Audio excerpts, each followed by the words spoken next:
News मध्ये आपलं स्वागत. आज आपण एक असा विषय आपल्या समोर आणणार आहोत जो विषय ऐकल्यानंतर सुद्धा आपल्याला असं वाटेल की काय आहे हा प्रकार. कारण जेव्हा आपण म्हणतो की मुंबई काय आजकाल राज्यात किंवा देशात सुद्धा अगदी 10 बाय 10 ची जर जागा आपल्याला घ्यायची असेल तर केवढ्या मोठ्या प्रमाणात आपल्याला अडचणी येतात पैसे असले तरी सुद्धा. आणि ज्यांच्याकडे पैसे नाहीत त्यांना आयुष्यभर 10 बाय 10 ची जागा घेण्याला सुद्धा फार अवघड होऊन जातं.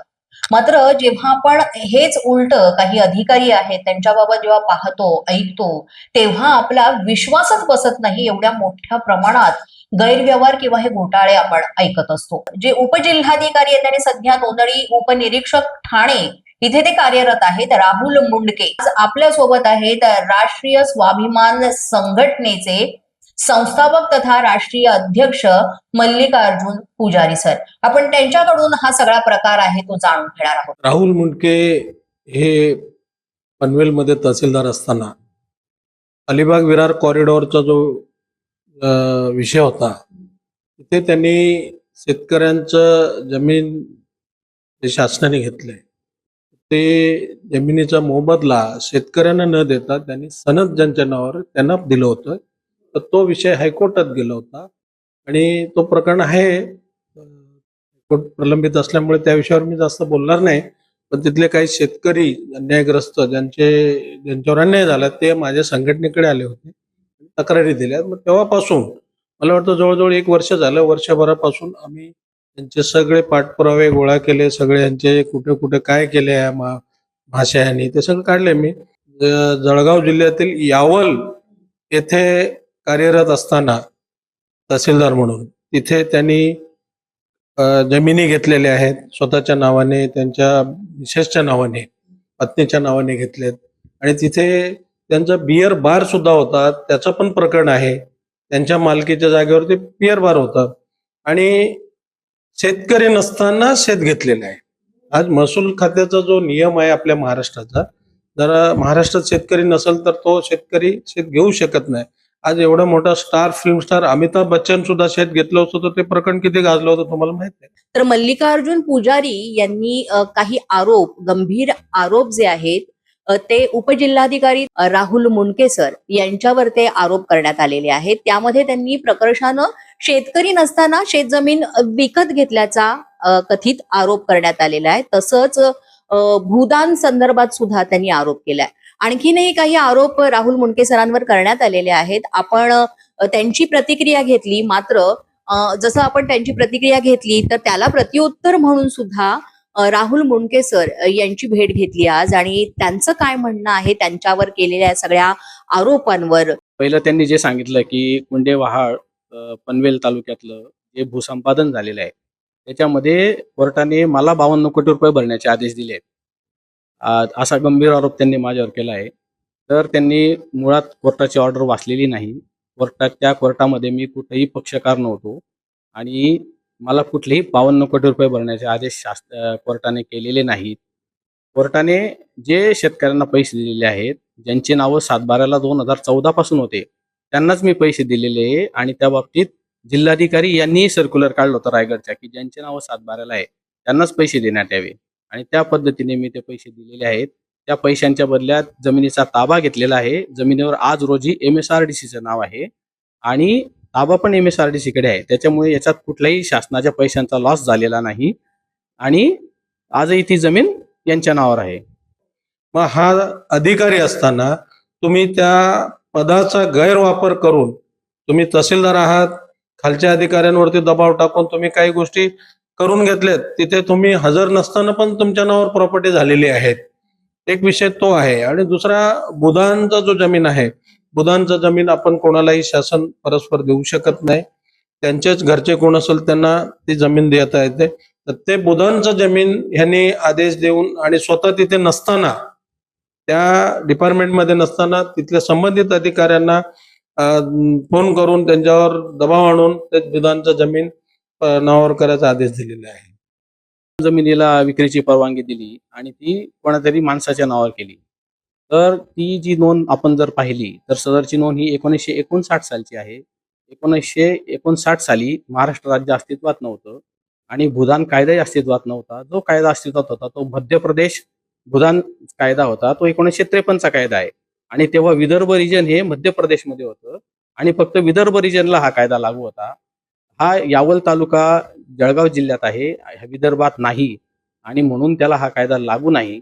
म्हणून मी त्यांना नोंदणी त्यांची होत नव्हती, म्हणून मी फक्त ना हरकत दिली होती की यांची नोंदणी करायला हरकत नाही.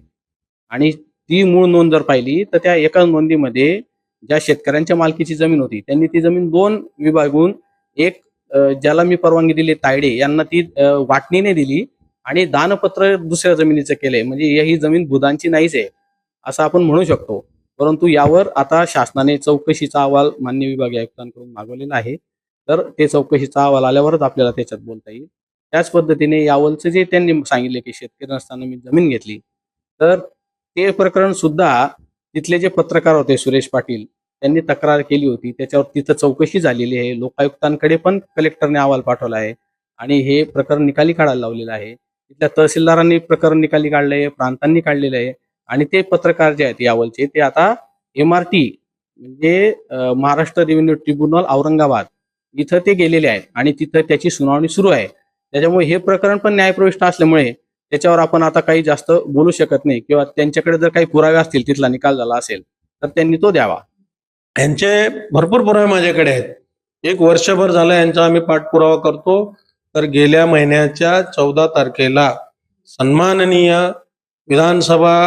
माजी विधानसभा अध्यक्ष व काँग्रेसचे नेते आमदार नानाभाऊ पटोले साहेबांकडे मी गेलो. साहेब बोलले 1 वर्ष झालं मी CM साहेबांना पत्रव्यवहार केलं, महसूल खात्याचे मंत्र्यांना पत्रव्यवहार केले, महसूल खात्याचे आयुक्तांना दिलेले आहे, LCB आपले वरळी तिथे लाचलुचपत खात्यात दिले, ठाण्यामध्ये शिवराज पाटील साहेबांकडे दिले, कुठंच काय होत नाही.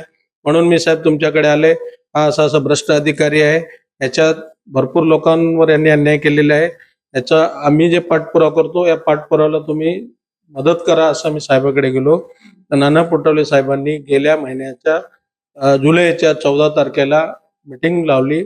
महसूल मंत्री बावनकुळे साहेब, नाना पटोले साहेब आणि आम्ही संघटनेचे आमचे लोक आम्ही बसलो. त्यावेळेला महसूल मंत्री बावनकुळे साहेबांनी आमच्या समोर ठाण्याचे कलेक्टर व अलिबागच्या कलेक्टर यांना तोंडी आदेश दिले फोनवर. तसंच त्यांनी असं सांगितलं की मी लोकांवर अन्याय केला. आता कुठल्या लोकांनी त्यांच्याकडे तक्रार दिल्या त्याचा एकही अर्ज ते तुम्हालाही दाखवत नाही, आम्हालाही दाखवत नाही. मी त्यांना डिफॉर्मेशनची नोटीस दिली तर ते म्हणतात मी कोर्टात पुरावे देईल. ते पुरावे देत नसल्यामुळं मला त्याच्याबद्दल आज रोजी काही सांगता येणार नाही. तसंच माझ्या नावावर कुठल्याही बिअर बारचं लायसन नाहीये. त्यांनी सगळे जे तथाकथित आरोप केले अत्यंत चुकीचे आहे आणि त्यांचं जे म्हणणं आहे की चौकशी होईपर्यंत त्यांना निलंबित करा. आपण निलंबित कोणाला करतो की जिथली तक्रार आहे आणि त्याच पदावर मी जर कार्यरत असेल, मी त्या चौकशीमध्ये काहीतरी अडथळा निर्माण करू शकत असेल तर निलंबित करण्याची तरतूद आहे. मी आहे आता नोंदणी विभागामध्ये ठाणे ऑफिसला. ह्या तक्रारी आहेत पनवेल रायगड जिल्ह्यातल्या, जळगाव जिल्ह्यातल्या. त्या पदावर मी अस्तित्वात नाही. तिथं त्यांनी मला बोलवलं नोटीस काढून तरच मी सुनावणीला जातो किंवा म्हणणं देतो. असं असताना त्यांची ही मागणी जी आहे अत्यंत चुकीची आहे आणि म्हणूनच कदाचित शासनाने 1 वर्षभर झाले याच्यावर काही कारवाई म्हणजे चौकशीला त्यांनी पाठवलेलं आहे. चौकशीचा अहवाल आल्यावर शासन योग्य तो निर्णय घेईल. का तुमच्या इकडे गुन्हा दाखल करा, या अधिकाऱ्याने असं असं केलेलं आहे, आज बदमाशी केलेलं आहे असं मंत्री महोदयांनी फोन करून सांगितलं. आणि आता आम्हाला पत्र मिळालं का ते 1 महिन्याचा कालावधीमध्ये अहवाल सादर करा म्हणून. आणि नाशिकचे जे आयुक्त आहेत जिल्हाधिकारी आपले गेडाम साहेब यांच्याकडे दिलेले आहे. तर मला हा प्रश्न पडतोय, मंत्री महोदयांनी फोन करून सांगितलंय तरी गुन्हा दाखल होत नाही आणि परत अहवाल मागवता. प्रथम तर मी मंत्री महोदयाचं स्वागत करतो निर्णयाचं, साहेबांनी ताबडतोब सांगितलं. पण हे अजून 1 महिना का लावतात? तर 1 महिना तुम्हाला अहवालच घ्यायचा असेल तर सर्वप्रथम त्या अधिकाऱ्याला त्या खुर्चीवरून खाली उतरवा, त्याला घरी बसवा. तर ते अधिकारी जर त्या खुर्चीवर असेल तर अहवाल कसा काय येणार आहे? त्याच्यावर त्यांनी म्हटलंय की म्हणजे आम्ही पाठपुरावा करतोच आहे आणि यानंतर जर नाही न्याय मिळाला तर म्हणजे आंदोलनाचा इशारा सुद्धा दिलाय त्यावर. आता ते म्हणतील तसा निर्णय शासनाने घ्यावा असा त्यांचा जर आग्रह असेल, शासन म्हणजे इव्हन न्यायालय सुद्धा फाशी देताना शेवटचं विचारतं की तुमची बाजू काय आहे तुम्ही मांडा. तर माझी बाजू मांडल्याशिवाय मला असं वाटत नाही की शासन असा काही एकतर्फी निर्णय घेईल. आणि आंदोलन करण्याचा अधिकार सर्वांनाच आहे, ते आंदोलन करू. पोलीस माझा न्यूजच्या या बातमीपत्रात आज इतकंच. तुम्हाला आमचं बातमीपत्र कसं वाटतंय याबाबत अवश्य अभिप्राय कळवा. यासाठी पोलीस माझा न्यूजचं युट्यूब चॅनल सबस्क्राईब करा. तसंच आमचं फेसबुक, इंस्टाग्राम आणि ट्विटर अकाउंट फॉलो करा. अधिक माहितीसाठी आमच्या www.polismazhanews.com या वेबसाईटला भेट द्या. आमचे अधिकृत प्रतिनिधी व्हायचं असेल तर स्क्रीनवर दिलेल्या क्रमांकांवर आजच संपर्क साधा. आजच्या बातमीपत्रात इतकंच. पुन्हा भेटूया पुढील बातमीपत्रात. तोपर्यंत पाहत रहा पोलीस माझा न्यूज.